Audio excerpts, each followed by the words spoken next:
Welcome to this week's episode of Not a Strong Star, a podcast where we talk movies, shows, video games, and whatever other random thing catches our attention and entertains us. Hopefully, you're also entertained in the progress. I am your host for this episode, Stapler. I choose you. And I'm not your host. GameStop, drop, shut them down, open up shop. That's the best. Oh. And I'm stop trying to make Star Wars happen. And in this week's episode, we're going to be covering different topics, some of it revolving around a GameStop, a little Star Wars, if you haven't guessed by the names that we have here, among other things. So thank you for joining us. And with that being said, let's get right into it and let's get started. We're not here to waste your time. I am. Murray, aka the time waster.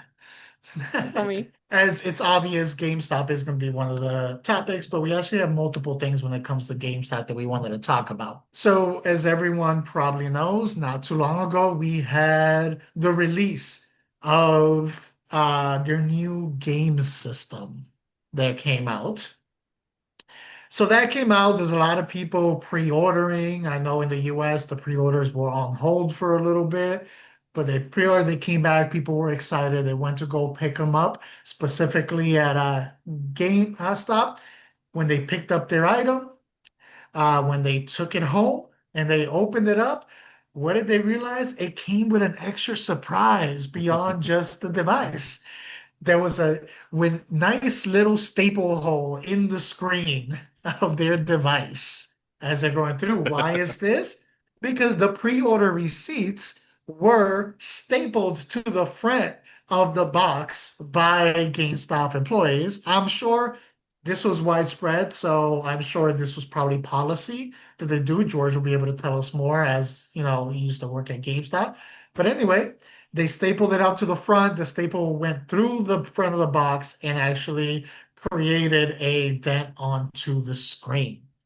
Now, we're all gamers here. We've all had multiple systems throughout our lifetime. We've all been excited for new systems coming out.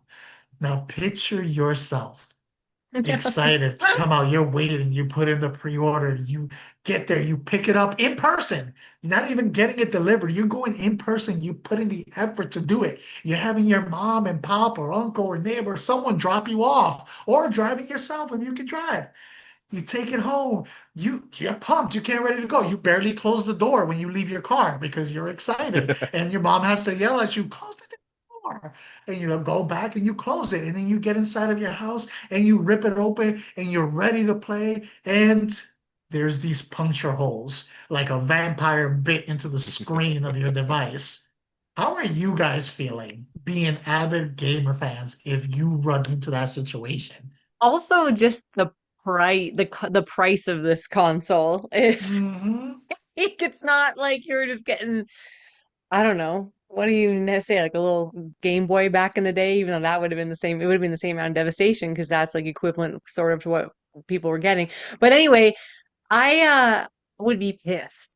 I don't even know if I'd be sad or more mad because I'd be like, this is the stupidest mistake anyone could make. And like, what a random thing. Like, I don't know what they were thinking when they did. Like, was it one of those big, like, not industrial staplers? You know, how there's this like, there's like the bigger ones, like the Yeah. big teeth that go down. You know what I mean? Yeah. And like, was it one of those? Like, what was? I don't know. I would be so let down. I'd feel betrayed a bit, and I'd also be like, you guys are stupid. Like, I don't know.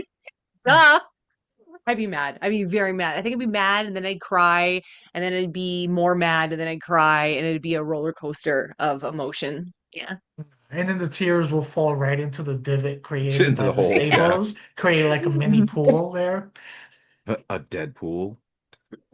George, Oh. get a little bit about your expertise here. Having worked in GameStop before, is this a common policy for pre-orders to put them aside? Like, do they staple the receipts to them so they can keep track of them? Like, what is the thought process here? Zero thought process. And that would, when I was there, that would not have been a thing. At least that would not have happened in our store. Because first Mhm. and foremost, like the the leadership is thinking about stuff. We would tape receipts to our consoles. Yeah. So like when we had the pre-orders for the PS5s or the Xboxes, or even like when the Switch OLEDs, like when we had like the Tears of the Kingdom edition come out, the receipts were printed out and then they were taped onto the box. We never stapled shit to the boxes because these are Mm. collector's items for some people too. You know, some people don't even open the Hmm. boxes. So like the last thing you're gonna do is staple something. The other crazy thing that boggles my mind about this, there's two things. One, you talked about price, Marie. It goes far beyond what you think because you're probably thinking of the $500 price. GameStop does bundles. They don't allow you to Mm. buy a system by itself when it first comes out. So that means that you're not just getting the console, you're getting a console, a game, an extra thing, an extra that. Like you're actually paying $700 to $800 to then come Hmm. home to a stapled console is like, what the Oh, fuck? Okay. Yeah, ah, that is crazy. ah. The other thing is that Hmm. as workers, you're actually fully aware of where the console resides in the box. The box for the Nintendo Switch 2 is not too dissimilar from the first box. So you know that in this square on your like probably left-hand side Yeah. is the screen. So why are you stapling it where the screen is? At the very least, if you're going to staple it, which is stupid as hell, you'd go to the corners of the top where the cushion is at. The fact that they decided to Mm. go right in the front, in the middle of the box, it's just crazy. But at the same time, I would not be surprised if it did come from corporate to do that, because they would do some stupid ass shit like that and not I'm realize sure. the errors of their ways. And like I saw the pictures of some of the people who had their console, and they would turn their console on. You could see that like there's the two divots in the thing. Who's turning on their console? As soon as I see there's a staple in my console, I'm packing my stuff up, getting back in the Yeah. car, going to GameStop and be like, look what you guys did. Because the evidence is there. You're gonna see the holes in the box going right through it. And then I'm like, give me a new freaking console. You're fixing this. Like, I'm not going home with this piece of shit. You know, like that has to get alleviated immediately. Oh, I would also it, think it's not even the staple itself. I'd be worried about even putting any pressure on. So, you're thinking about, okay, there's like a sharp object in there you're puncturing the box with. It's not even just that, it's also the force you have to push down to like staple something. That could damage the screen in itself. That can crack a screen, like just like the force. So, like, even thinking about that, like, not even just the staple, the puncture, like, who would forcibly push on anything that could possibly be near the screen? Just with the pressure. Because like you'd have to like push pretty hard to staple through that. Yeah. Like that's enough to crack it. That's enough to destroy it in the first one. It's a weird mentality. I have no idea. no, see, George, I'm not even gonna. I wouldn't be getting back in the car to head over there because knowing myself, I'm opening that in the car, usually before I even leave the parking lot. So I'm not going that far to go. When I got my PlayStation Portal, finally found one at a Target when they were like hard to find. I got to the car and then I opened it up and I'm like, oh, that's a beaut. And then I put it in the passenger seat and put the seatbelt on and then like drove home to go like play. So I wouldn't even make it that far. But here's the thing, George. Based off of what you said, though, I do feel, yes, idiotic move by GameStop, whether it came from corporate or this was individual decisions by the workers there. Bad move. You need to think ahead, like use your logic. But that being said, I also put some of this on Nintendo itself. When you have this device with this screen, how is there not more protection between the box? How is the screen at the against the very top of the box and not flipped over where you have double padding on both sides? So yes, dumb decision, but as a manufacturer, sending this in because even if they're not stapling it, if you put the screen that close through this thin little box at the top, that exposes it to even like Marie was saying, impact beyond just like the staple thing. So you're putting these devices at risk with the way you're packaging them. So like if I had to give a blame percentage here, I'll go about 80% GameStop because like Mhm. think things through. All right. Next time, GameStop, stop, think, and then go. And then I give 20% to about Nintendo. If you're going to be charging this much for this, that bundle costs more than I pay for my PlayStation 5. Yeah. If you're going to be charging that much, like you better make sure this thing is protected against everything. This thing better be able to go into a tornado, get flung into another county, and I can still pick it up and play it. Like there should be full protection in that. So I blame both of them. Yeah, no, I could definitely see that. I think what sucks is like when you have already made millions of Switches and Switch OLEDs and probably didn't have any occurrences happen, they're thinking they're okay. They're thinking like the other one worked out fine. We can do it again, right? They're not thinking of the idiots that work at GameStop in this situation. But it is true. I remember when I first got my first Switch, I thought about like, wow, this doesn't have as much protection in the front as like my PlayStation did. The PlayStation has styrofoam on both sides Yeah. to protect it, Mhm. like from anything or whatever. And there's no screen on a PlayStation. It's just a freaking computer. So it is kind of interesting that the most important part of this whole thing is up top, where there's like an eighth of an inch of protection in front of it, while everything else, like your cords and charging stuff, that's all in the center. For some reason, that's centered while everything else is on top. Yeah, go figure. Yeah. Yeah, So, good point. Good point. so Nintendo, don't give us humans that much credit. Always assume the worst. Especially Okay? Yeah. Americans. Yeah. Yeah. As a whole, we're gonna mess things up. There's a high possibility of it. So, uh, cover cover all possible bad outcomes. But sticking with GameStop, it recently came out from some of the leadership at GameStop, where they're already looking into the what GameStop will look like in the future. And there's a current plan of pivoting away from video games with the system and pivoting more towards becoming like a trading card business, which I guess they're already partially doing that.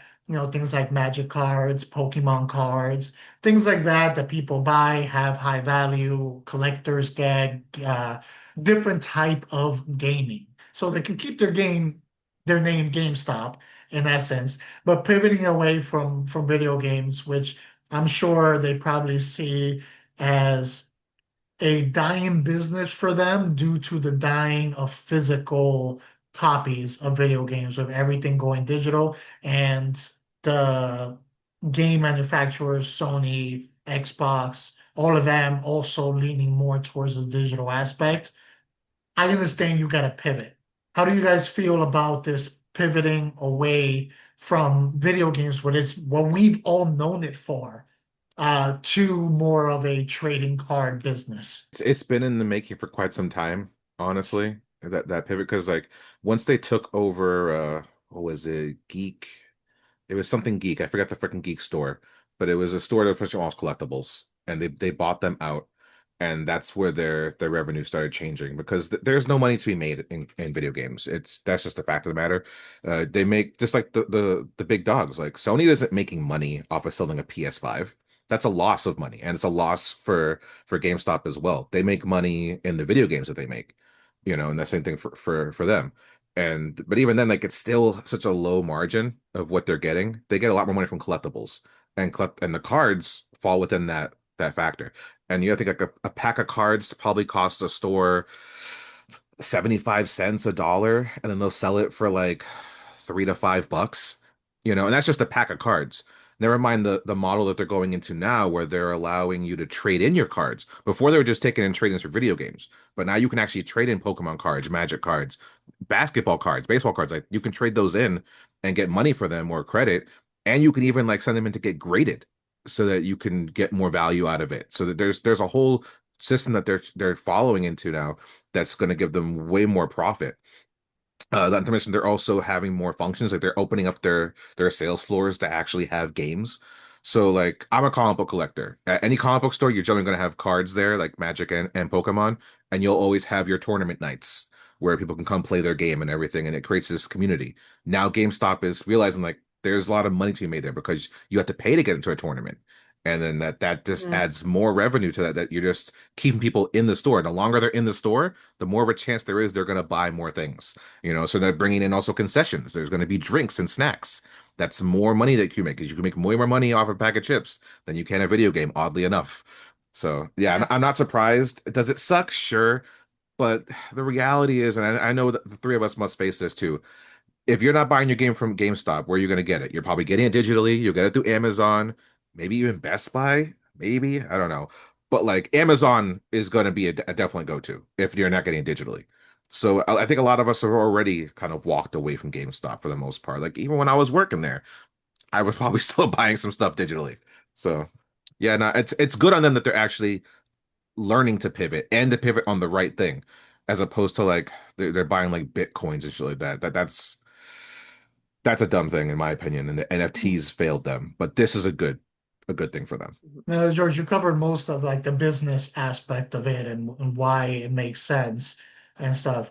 But Marie, on your end, just from being an avid gamer, I'm sure you probably go like digital and all of that stuff.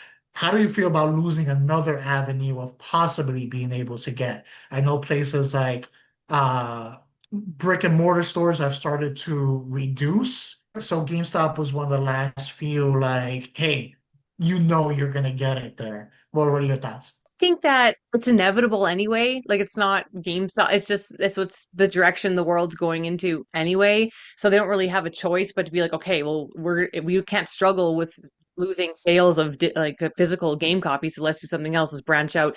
I hope they go all every type of game, the card games, the board games, D&D. I hope they have just like everything there, and I would love it if they had like the concession, the game nights, everything like that too. I just think that's so special, and I hope they branch out that way. But um, I also think that there will always be physical media, whether it be movies, music, like VHS, records, and video games, regardless.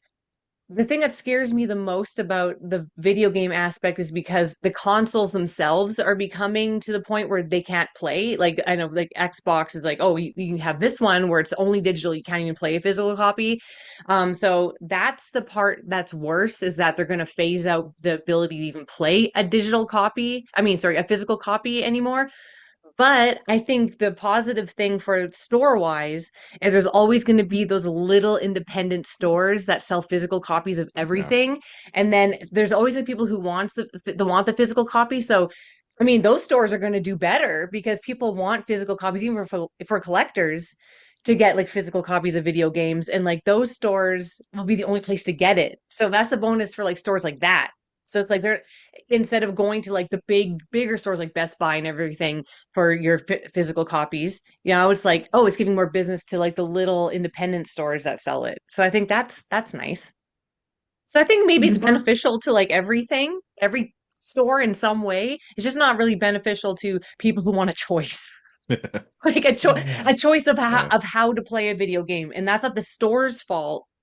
That's the company's that's the console company's fault. Like why they want to just phase out physical copies in the first place. I don't even know if I get it, but yeah.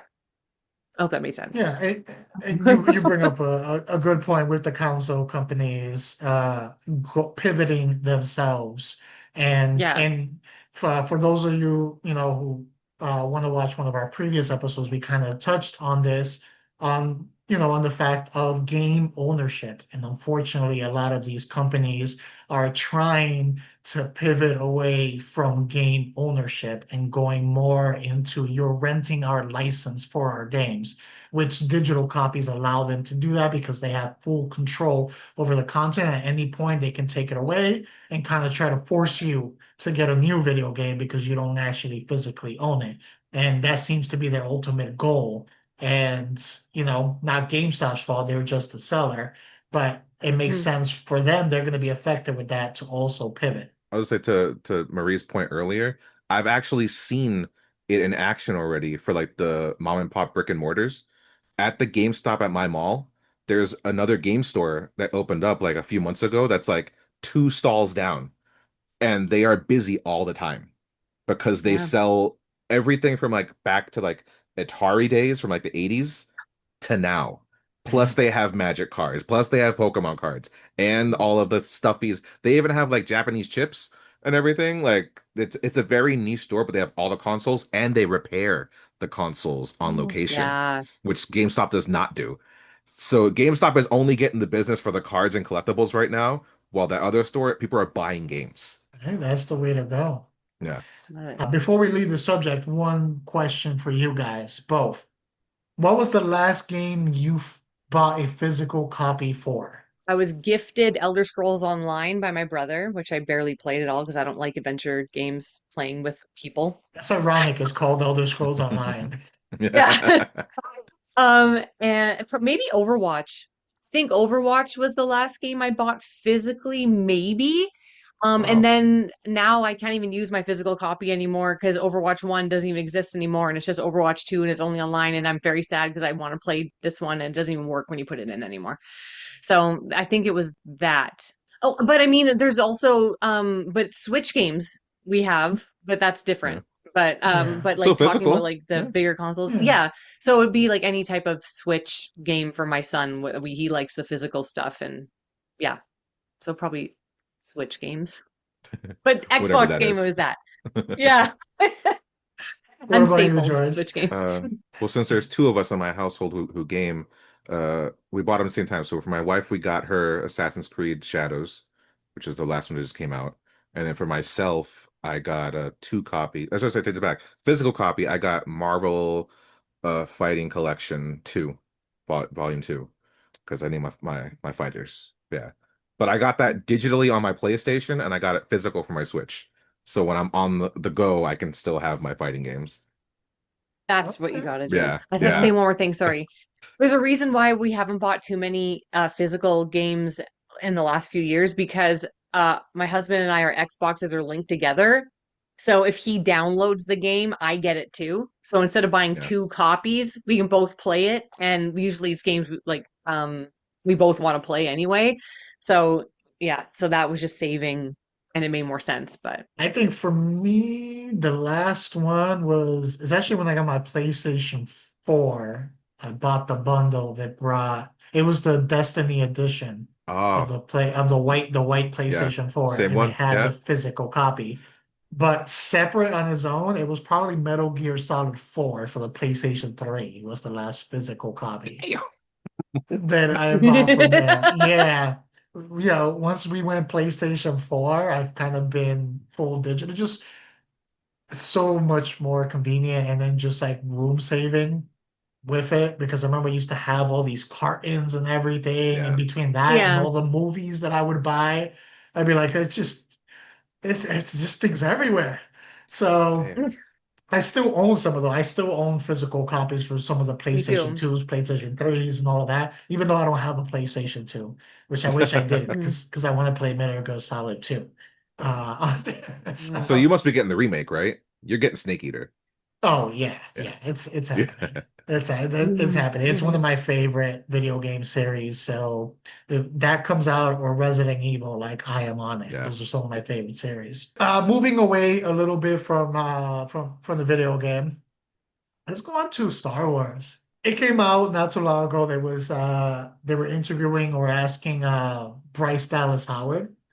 And it was mentioned that she's talked with Dave Filoni, is that Yeah, how Filoni. they Yeah. pronounce it? Yeah, Filoni, about bringing Mace Windu back. And she's talked to him multiple times and really pushed for it. But to no avail, he has not given in. And we still have no Mace Windu appearance, no matter how many theories there are that he survived. How do you guys feel about that? Would you like to see Mace Windu back? Would you like to keep him like gone and dead or keep that mystery going? As much as I would love for Samuel Jackson to take on the lightsaber mantle again of that character, because you know he would love it. He would be so down to do that. And he even at his age, he was doing something amazing still. But I also just feel it's like he's not as young as he used to be, as vibrant as he is. I'm amazed the guy's like in his 80s or almost in his 80s, and to still be freaking. You know, I wouldn't believe he's the age he is. But the time may have come and gone for a Mace Windu story. Like we would have needed that a good like 20 years ago, maybe 30 years ago, when that Star Wars was still pumping. I don't know, and I don't want to see another actor either. Like Samuel L. Jackson is Right. Mace Windu. Yeah. I'm not usually one of those people who's like, oh no, another actor can't take this on. Like I do believe someone else could, but that's not who we want to see. We want to see Samuel L. Jackson. So I don't know. I think maybe we may have missed our opportunity. At the same time, I will admit, if it were to happen, I might watch it still just because of him. Like he's Yeah. just one of those actors where it's like, I'll watch you, and like I watched the fucking Hitman's freaking Bodyguard. It's not a good movie, but he's fun, you Yeah. know. So it's like I've as much as I've given up, I would give him a chance. All right, sure. What, Murray, what about you? How do you I- feel about I'm it? I'm I'm in the same like I don't like the prequel movies. And I think Star Wars is way too oversaturated. And I'm just for someone who grew up with Star Wars being like their heart, you know what I mean? It just kind of I'm like I'm kind of so over it, or to the point where I'm not excited about anything new Star Wars coming out. And there's always that like, oh, it's just gonna be bad, you know? Even though I still haven't watched any Andor, and I heard the new season's really good, but I'm like, oh, I don't know. But Samuel Jackson, of course, I'd love to see him in anything as long as it's not directed by George Lucas, because how George Lucas took Samuel Jackson and every other amazing actor and made them dull as hell. And I don't know how he pulled up. I don't know how George Lucas pulled that off. But if it was like Samuel L. Jackson as Mace Windu, but a little more somehow Samuel Jackson-y and entertaining, then yes, but I can't see it happening.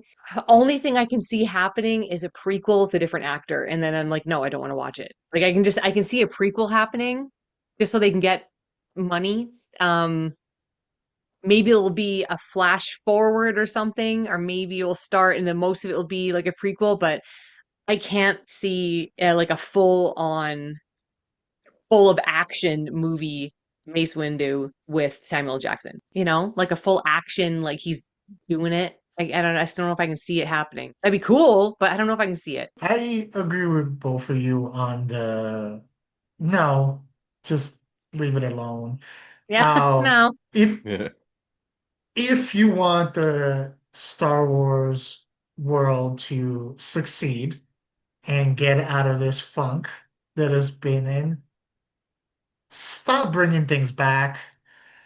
Like, stop, Too. leave it alone. Go, give us a new direction. Touch stories that haven't been touched. Give us characters that haven't been touched. It's getting stale now, and it just seems to be kind of grinding its wheels in place and not really going anywhere. And they just people get obsessed with bringing back the nostalgia, bringing back the legacy, tries to do all that, and then they do it, and then people don't like it, and then they complain even more, and all of that stuff. So it's like, just move on for that. Try something new, something different. And maybe that's what's making Andor be successful and received so well, is they're taking a different approach from it. You don't have some Yeah. of these legacy characters jumping in and having big parts in this and all of that stuff. You have a character that appeared in another movie that was a little bit of a different direction, which was Rogue One. Is that so? Maybe taking more of that approach instead of like, I want to see this character again. I want to see this character again. Let's rehash. Let's bring this person back to life. All right. Let Palpatine die and stay there. Jeez. Yeah. But yeah, so I'm on the no crew with that. Let it go. As entertaining as Samuel Jackson is, just keep it at the did he not? Plus, writing wise, me as a viewer, it would just not make sense if you were to bring him, because there's been so much content that takes place after that. What was this motherfucker doing? Yeah. Yeah. What, Yeah. what, what was Where he was he just at? he was just taking a vacation during that time? And he's like, all right, now it's time to come out. That wouldn't fit with who his character was.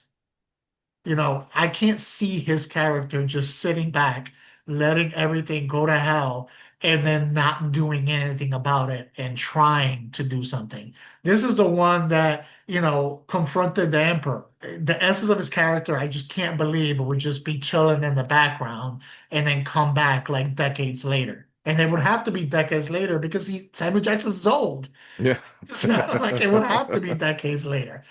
Hmm. So that's a no for me, dog. Hmm. Yeah.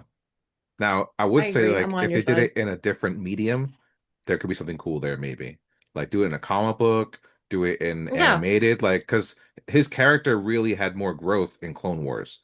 In Clone Wars, like every character just really shined in that series. So like I that could be something cool. Maybe if they do it like that, I can imagine an old man Windu, in something where almost like westerny.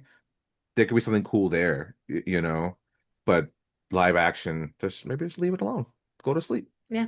Go. Go to sleep. All right, for our last thing, it's not really a discussion topic because I know not everyone here has seen the movie. I know Marie Yeah. hasn't. George, you haven't seen it yet, right? 28 years later. No. Okay, perfect. I'm not here to talk about the movie. I've seen it. I know my thoughts on it. Not here to talk about that. I'm here to talk about something else that was done by within the production of this movie.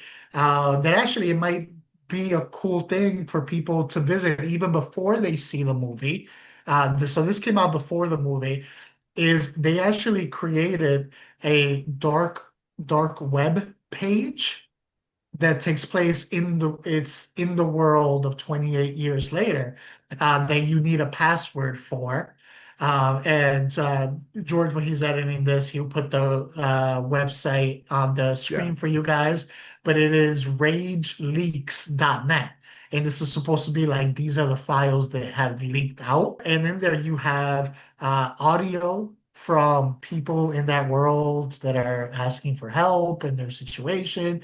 You have images of memos and text messages of things that people are discovering and curious about, satellite images of, from going over that area and seeing stuff there and being confused. So you got all these other supplemental aspects that go along with the movie.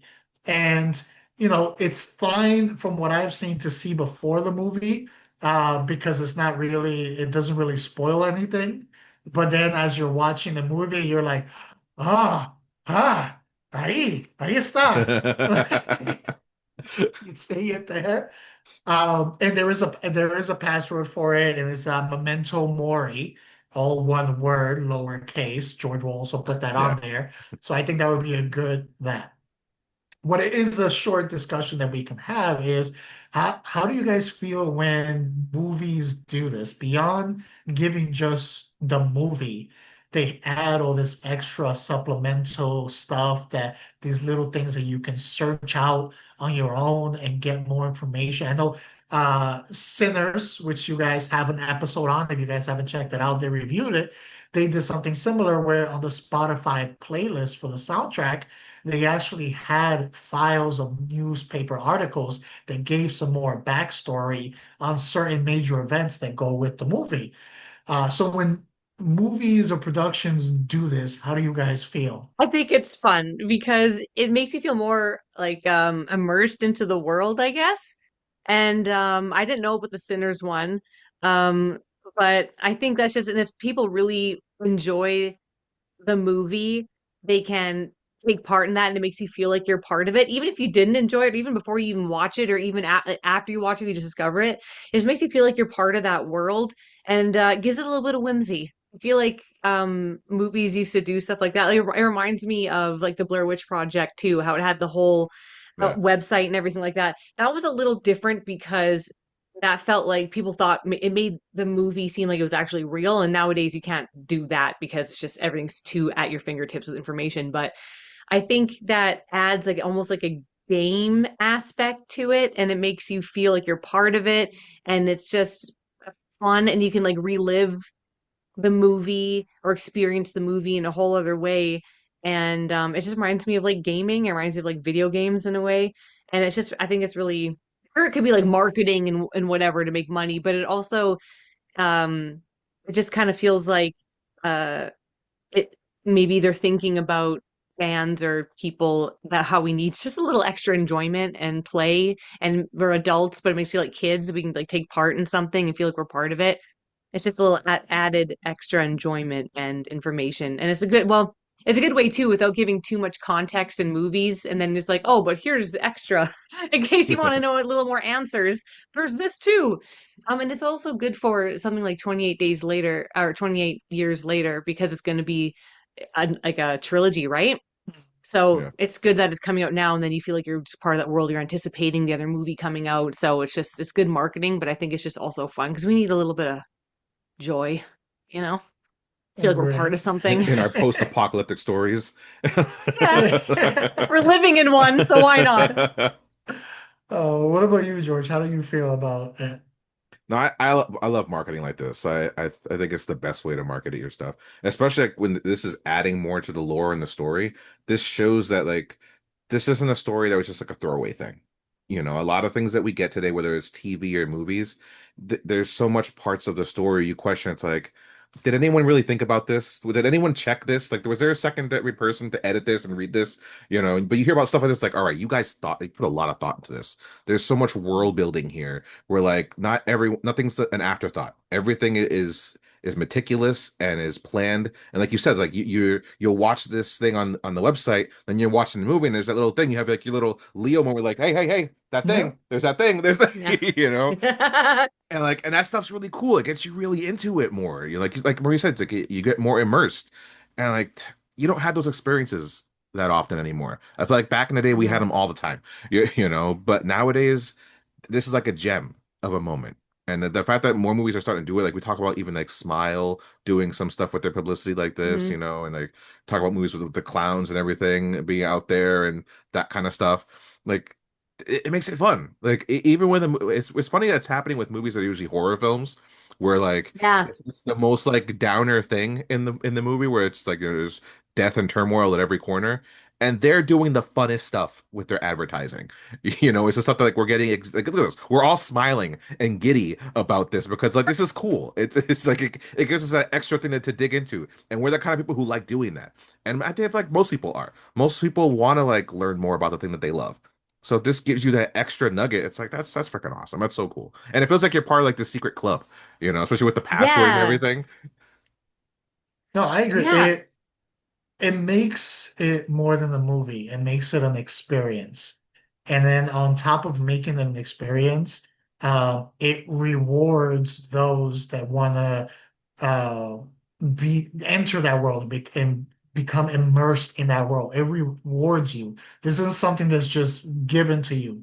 You know, if you do that extra effort to go to the website or find out what this is or do the Easter egg hunt and stuff, because I think like the Batman has something like that too, Yeah, where yeah. like every day you would find a new riddle and you will have to find a code, and that would give you more information. So you felt like a detective while you're before you watch a movie about someone that's doing detecting. So again, like rewarding the fandom for something. So it's not like, hey, thank you for watching our movie and that everything that we put our blood, sweat and tears into. Here's a little something for you too. Like be part of this with us. And I think that makes it great. I do wish more movies do it, but if horror's got to be the one to take the lead, then another notch in horror's hat because, for decades, horror is always going to deliver. It'll have its lulls, but it will find a way to deliver. Thank you, horror. We love you and everything you do for us. Well, I want to thank those of you that joined us for this episode of Not a Strong Start. If you enjoyed this episode and want to catch this or any of our previous episodes, as well as future episodes, please make sure to like, subscribe, and hit that notification button so you'll be alerted of any of our future drops. And if you didn't enjoy the episode, well, maybe some of the other ones will do the trick. Just go through all of them until you find one that you enjoy. Yeah. We're not just searching for views, I promise, but do that. But you can find our show on YouTube, Spotify, Apple, wherever else you find podcasts. We are there. If you love all our amazing personalities, or you just want to hate watch us, you can find us at Not a Strong Start or on all major social media platforms. I have been your host for this episode. Stapler, I choose you. I have not been your host. GameStop, drop, shut him down, open up shop. You can follow me at Oh, Nicolapolis. I didn't mean to interrupt you there, George, but it just keep me going. And I'm stop trying to make Star Wars happen. Except unless they're doing different mediums than Disney. movies. And you can find me at Marie Plays It All. And since I forgot, you can find me at This Is Mi Nombre on Instagram. Uh, and as always, we might not always have a strong start, but we guarantee to sometimes maybe have possibly a strong finish.